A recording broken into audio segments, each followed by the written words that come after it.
ఆరోగ్యాభిలాషులందరికీ నా హృదయపూర్వక నమస్కారములు. నాకు తెలిసి మలబద్ధకం అనేది 100కి 80-90 మందిని ఇబ్బంది పెట్టే పెద్ద సమస్య. ఏదో బద్ధకం అంటే 2-3 రోజులకు ఒకసారి వెళ్ళటమే అనుకుంటారు చాలామంది.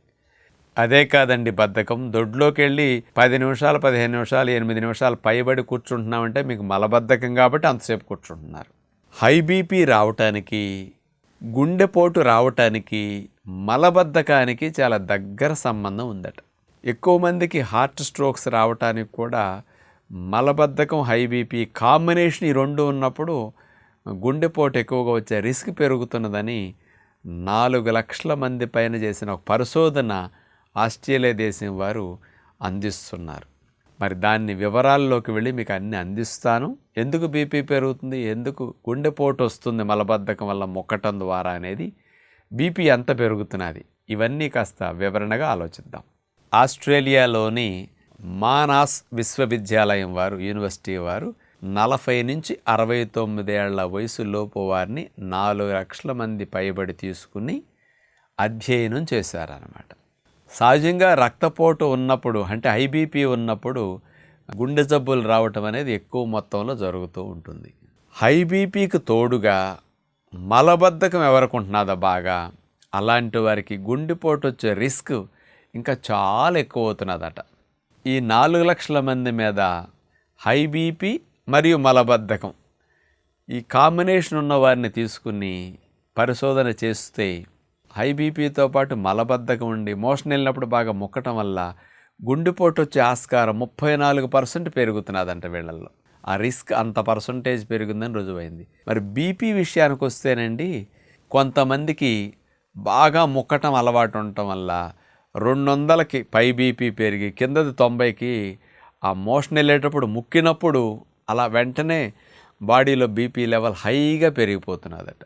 హై బీపీ పెరగటానికి, అట్లాగే గుండెపోటు రావటానికి ఎందుకు మలబద్ధకం ఉన్నప్పుడు మొక్కటంలో వస్తున్నదని కారణాలు విశ్లేషిస్తే, మోషన్ వెళ్ళేటప్పుడు ఎవరైతే బాగా ముక్కుతున్నారో, ఈ ముక్కటం వల్ల ఆ ప్రేగుల్లో బాగా బిగపట్టడం వల్ల వేగస్ నర్వ్ డ్యామేజ్ అవుతున్నదట.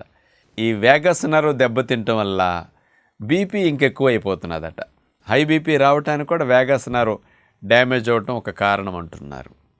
దీనితో పాటు కొంతమందిలో బీపీ 200 పైది పెరిగి కింద 90 దాకా వెళ్ళిపోవటానికి కూడా ఈ ఇరిటేషనే కారణం అంటున్నారు.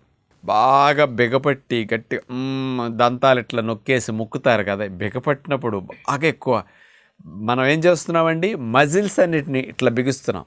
ఇప్పుడు చేతులు చూడండి, ఇట్లా కొంతమంది కమ్మోడు ఇట్లా పట్టుకుంటారు, దంతాలు నొక్కేస్తారు, దవడలు బిగపడతారు. ఎవడన్నా కొట్టడానికి వెళ్ళాలంటే చూడండి అట్లా బిగిస్తాం కదా. ఇప్పుడు బాడీలో మజిల్స్ అన్నీ ఏమైనా కన్స్ట్రిక్ట్ అవుతున్నాయి, ఇట్లా బిగిస్తున్నాం. ఇట్లా కండరాలన్నింటినీ బిగించేసరికి రక్తనాళాలన్నీ ఏమవుతాయి, కండరాల్లో ఉండే రక్తనాళాలన్నీ ఒత్తిడికి గురవుతాయి. డబుల్ రోడ్లో ఉన్న ఎలా సింగిల్ రోడ్లో నొక్కబడతాయి. అందుకని బ్లడ్ ఇరుకులో వెళ్ళాలి. ఇరుకులో బ్లడ్తో వెళ్ళాలంటే గుండెకు వేగం పెంచాలి. అందుకని ఆటోమేటిక్గా బీపీ రేజ్ అయిపోతుంది. కోపం వచ్చినప్పుడు రక్తనాళాలన్నీ కన్స్ట్రిక్ట్ అవుతాయి. బాగా సంతోషంగా ఆనందంగా పగలబడి నవ్వుతున్నప్పుడు డైలేట్ అవుతాయి. వ్యాసో డైలేషన్ న్యాచురల్గా జరుగుతుంది.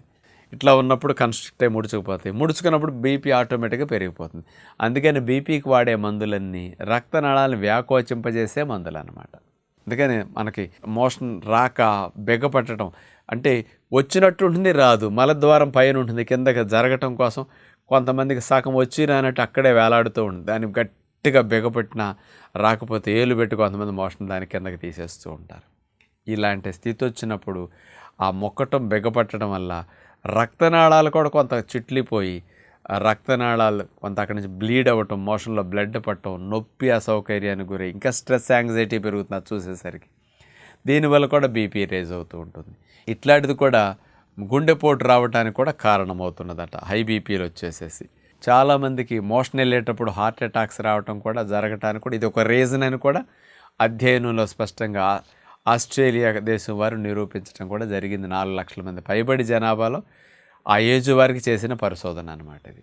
దొడ్లోకి వెళ్ళి గడేసి కూర్చుని ఎవరు కనపడకుండా ట్యాప్ తిప్పేసి ఆ సౌండ్లో ఈ సౌండ్ కలిపి కొట్టేస్తారు, ఆ ముక్కుడు సౌండ్ బయటికి రాకుండా. ఇది మంచి లక్షణం కాదు. మోషన్ మొక్కకుండా ఫ్రీగా వెళ్ళాలంటే మీరు కూరగాయలు లేతగా ఉన్న సొరకాయ, బీరకాయ, దోసకాయ, అరటికాయ ఇట్లాంటి తొక్కతో పాటు వండుకోండి. ఎక్కువ కర్రీ తినండి. పొట్టుతోని ధాన్యాలని కాస్త రవ్వగా కానీ అన్నముగా కానీ వండుకోండి. పుల్కాలు తింటే మిల్లెట్స్ పుల్కాలు పెట్టుకోండి. ఇట్లా పుల్కాల్లో కూర ఎక్కువగా తినండి. భోజనంతో పాటు కూడా చియా సీడ్స్ని 2 స్పూన్లు 3 స్పూన్లు నానబెట్టుకుని పావుగంట అరగంట ముందు నానబెడితే నానిపోతాయి. ఆ నానబెట్టిన చియా సీడ్స్ని కూడా కూర మీద, పెరుగు మీద ఇట్లా వేసుకుని తినేసేసేయండి. చియా సీడ్స్లో 35% ఫైబర్ ఉంటుంది. అలా ఎక్కువ ఫైబర్ ఉండే ఆహారాలు ఇట్లా తీసుకోండి. మీరు ఫ్రూట్స్ కానీ సాలడ్స్ కానీ తినేటప్పుడు చియా సీడ్స్ 2 స్పూన్లు నానబెట్టి పైన చల్లేసుకోండి.